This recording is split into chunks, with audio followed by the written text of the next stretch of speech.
All right. I started this a while ago. I did one, and then the school season started up, and my time got a little bit more complex with all the course rewrites and of course the students. And I was like, you know what? I really kind of want to do this. So I was finally able to put together some time to go over PenTest Plus, CEH PenTest Plus practice questions. 5 questions to help you pass your exam. That's our goal for today. We're going to see what we can do, see if we can't stump you, see if we can't provide you a little bit of extra leverage as we go through it. Let's get started. Let's see if we can't do this. PenTest Plus. Question number 1. After successfully exploiting a web server, the penetration tester wants to maintain access to the system for future exploitation. Which of the following techniques should the tester use to ensure persistent access? Persistent access. Access after the fact. What do you think? What do you think on this one? PenTest Plus is in all fairness, right? In all, I don't want to deceive anybody. I do not have PenTest Plus or CEH. It's not. Now, I am studying for it. So part of the great thing about studying for something is you get a little bit more into it. Now, with that said, I have never taken a PenTest Plus exam either, and so I'm going through a lot of these questions, expecting them to be similar to past CompTIA exams, and we'll see what happens. I'm planning to take, I think, the exam probably about 8 weeks. Some people ask, they're like, wait a second, don't you always recommend 6 weeks? I do, but I'll be gone for a couple weeks. I got midterms coming up. I got midterms that I have to grade, I have to go through, and so I'm going to do 8 weeks. It's okay, as long as you put a deadline in there, right? And everybody's schedule is a little bit different. So my goal is 8 weeks. I may expand it out past that. We'll see. My goal is to go through it. I unfortunately don't have a lot of time to study for certifications like I used to. And I like to help my students. Do I need PenTest Plus? No, I don't need it. It's not part of my job. It's not even a class I teach anymore. I used to teach ethical hacking. I don't anymore. And I've taken ethical hacking courses as well. So I feel like I've got a decent idea of what's going to be on the PenTest Plus exam. But I wanted to be clear about PenTest Plus before we get started on this. All right, let's answer this one. As always, if you need more time, you can always pause that video. After successfully exploiting a web server, the penetration tester wants to maintain access to a system for future exploitation. Which of the following techniques should the tester use to ensure persistent access? Well, let's just start with A, shall we? Uploading a backdoor to the web server. Now, uploading a backdoor to a web server would definitely provide us some persistent access. Matter of fact, typically, I would assume this would be the best way to do it. But don't get in the habit of just reading the first answer and then being like, that's the right answer. Let's move on.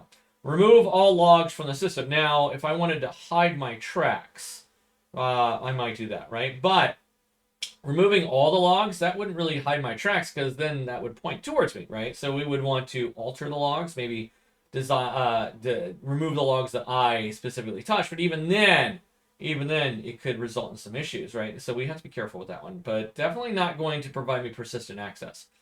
Create a new user account with administrator privileges. I like this one. This is another good one. To create a new user, I could create a new user with administrator privileges. That means I could log into the system with that new user. I like that one. That one's a good one too. Exploiting the server's buffer overflow vulnerability again. Well, if that's how I got into it, because it says again, then if they find it, they're going to shore up that vulnerability, right? And so I don't feel like that would be a good answer. So it's really between A and C. Do we want to upload a backdoor, or do we want to create a new user account with administrator privileges? Okay, so here's the deal.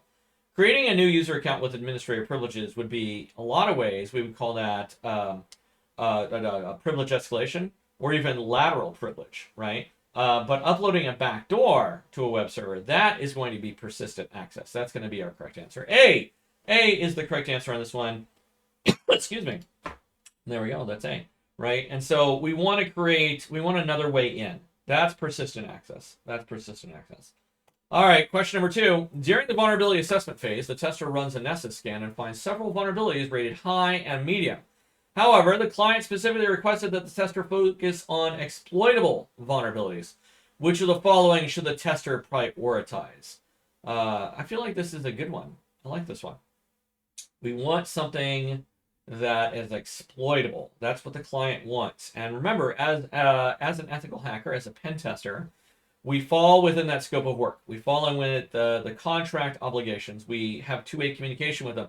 Remember, the biggest difference between an ethical hacker and a black hat hacker is the fact that an ethical hacker, a pen tester, follows the rules and guidelines. As soon as you scrape past those guidelines, as soon as you go outside of your scope of work, you now have transversed into the dark side. And we don't want to do the dark side. We want to be legal. We want to be ethical. We want to go down the process properly. Let's see if we can't knock this one out. All vulnerabilities labeled as high. Here's the problem. Not every vulnerability that is high is considered to be exploitable. And so I like that one. I do. But it's got a problem. Let's skip down to C because I pretty much answered the reason it's not C as well. Because vulnerabilities labeled as medium, again, if not all highs are labeled as exploitable, then not all mediums would be exploitable either. And so A and C kind of rule themselves out. That leaves B and D. B, vulnerabilities with known exploits available in Metasploit, and D, any vulnerability that invokes weak encryption algorithms. Well, I think we know that if it's on Metasploit, then it is actually vulnerable to attack, i.e. it's exploitable. Very, very exploitable if it's on Metasploit. And so B would be definitely our correct answer on this one. B, right? Cruising right along with these today. That's good. All right. Question number 3. A pen tester is conducting a network reconnaissance phase and runs the following nmap, revealing the following output. Which techniques have the penetration tester used to gather this information? Ooh, we got a little bit of a log there too. I like logging questions. I always like logs. I feel like logs really kind of separate you from knowing what you're doing versus what you don't know. Or I should say theoretical, purely theoretical context versus practical context. Because logs really kind of take a snippet of what you would be doing in the process. Now, this is a fairly easy log to read through. And if you know nmap, you probably know the answer right off the bat. But let's go through this one. Let's start with D this time. If you need more time, of course, pause the video. A penetration tester is conducting a network reconnaissance phase and runs the following nmap, revealing the following output. Which techniques have the penetration tester used to gather this information? We can see here that we've got nmap SS, or I like to call it self-scan. And then we got that TAC-O right there, which we'll get into what that TAC-O means in a minute if you don't know. And then we see the IP address, 192.168.1.100. We see it's operating on SSH. No, excuse me, it's not operating. It has, the server has SSH available on 22, 80 on HTTP, and 443 on HTTPS. We can see it's a device router, and we see that it's running a Cisco IOS, and we can see the details associated with it. So which technique has the penetration tester used to gather this information? Well, if you know what the TAC-O is, then you know the answer. And the answer, I mean, I don't even know how to others say this other than the TAC-O is operating system. And so it's got to be B. I very rarely do this, but in this case, I don't see how it could be anything else other than operating system fingerprinting because of that TAC-O. Could an argument be made for vulnerability scanning? I think you could make an argument for vulnerability scanner, but not with the TAC-O. Not with the TAC-O. And this really comes into play. Why isn't it banner grabbing? It's not grabbing any banners, and it's not a man-in-the-middle attack because it's nmap. And so it's got to be OS fingerprinting. It's the better answer. Even if you made an argument for vulnerability scanning, operating system fingerprinting is going to be the better answer across the board. And so B would be our correct answer on this one. Moving on. Question number 4. Penetration tester is tasked with performing a man-in-the-middle attack. Oh, there we go. On a local network to intercept communication between two devices. The tester successfully executes an ARP poisoning attack, and the following data is observed in the ARP cache of a targeted device. Which actions should the tester most likely perform to achieve the man-in-the-middle attack? If you're interested in doing ARP poisoning attack, I'm going to post a video. I'm going to put it up there. I'm going to try. We'll see. I'm brand new to the YouTube thing. I've only done like 50 videos. I've never tried to inject a video into it, but we're going to try today.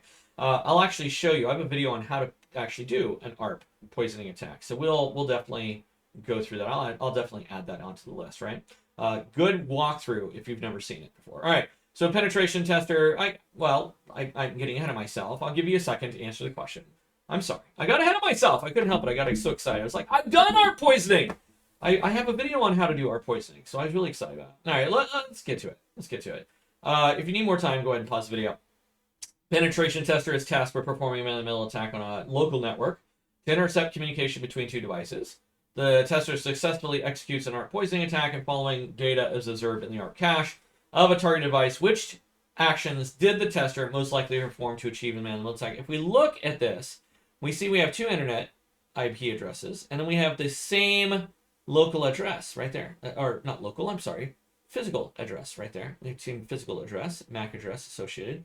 And then we see it's via dynamic, meaning that it is a DHCP address. So what did the attacker do? What did the attacker do? Let's start with the attacker forged DNS responses to reroute traffic. No, based on this, there's nothing on the ARP table that shows this DNS, so that can't be right. The tester sent fake ARP reply associated with their MAC addresses with the IP addresses of the default gateway.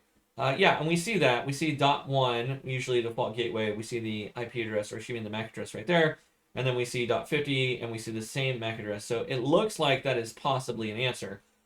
B would be, so far, my best answer. C, the tester initiated a denial of service attack to take down the gateway and intercept traffic. Now, if we took down the gateway, we wouldn't be able to see that from here, especially if we're posing as the gateway. So C could be a right answer. And then D, the tester configured a DHCP server to assign incorrect IP addresses to the devices. If we were doing D, right, then we would have a conflict within that. And again, you couldn't see that from the ARP table. And so B would 100% be the correct answer. Now, you may be asking yourself, why didn't you just tell us the answer was B? Well, because I think it's important as we're going through and studying to identify why the answer isn't the answer, because that's how we learn, right? And if we can do that, then we can more appropriately affix ourselves to correct answers and learn as we go. And that's really what we're trying to do today. That's our goal, right? And so 9 is going to be B. Gonna be B. Or excuse me, why did I say 9? Number 4. Oh my gosh, dyslexia is kicking in today, I guess. All right. Number 5, a penetration tester is attempting to establish a reverse shell on a target machine using netcat. Pretty standard. The tester executes following command on the machine to listen to the incoming connection. And it looks like it's doing NC. And we'll talk about this in a minute. We'll talk about it after you get an opportunity to answer the question. They run the following command on the target machine, connect back to the tester machine, and we see another netcat command.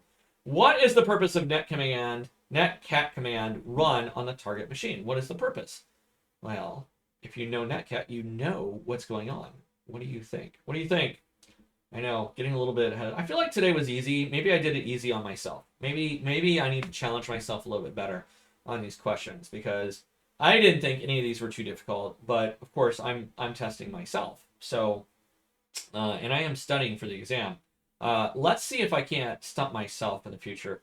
And you may be thinking to yourself, don't you know the answers? Well, sometimes. You'd be surprised. So a lot of times, for those that don't know, a lot of times I'll pull these questions out, and then what ends up happening inevitably is I usually find one wrong answer, and I have to pause the video, I have to edit it, I have to go back through and do it. But a lot of times I get these questions off of certain AI devices, and then the AI provides them to me, and then I have to end up correcting them. But I just do a copy and paste, throw it in there, clean it up some. I don't really read through it, and then I read it when I'm doing the actual exam questions with y'all. I have stopped a video mid-through and replaced a question. I've been forced to do it. I'll tell you what, I'll make you a promise. If I end up doing that with PenTest Plus, not fixing the question, because a lot of times I fix it, but if I end up having to replace the entire question, I'll let you. But a lot of times I do fix the question from ChatGPT about 3 out of 10.